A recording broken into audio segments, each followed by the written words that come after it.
शिक्षक व विद्यार्थी यांच्यामधील आंतरक्रियेच्या प्रक्रियेवर परिणाम करणारे खालीलपैकी घटक कोणते?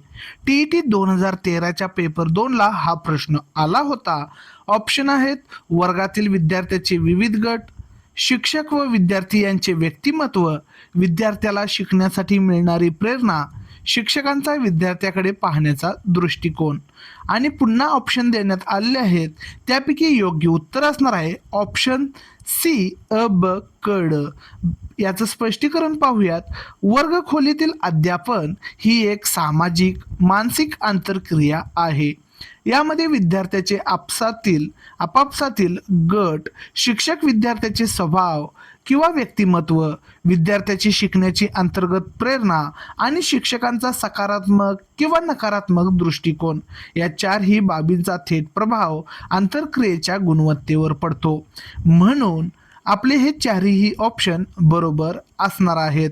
वर्गातील विद्यार्थ्यांचे विविध गट, शिक्षक व विद्यार्थी यांचे व्यक्तिमत्व, विद्यार्थ्याला शिकण्यासाठी मिळणारी प्रेरणा आणि शिक्षकांचा विद्यार्थ्याकडे पाहण्याचा दृष्टिकोन हा शिक्षक व विद्यार्थी यांच्यातील आंतरक्रियेच्या प्रक्रियेवर परिणाम करणारे घटक आहेत.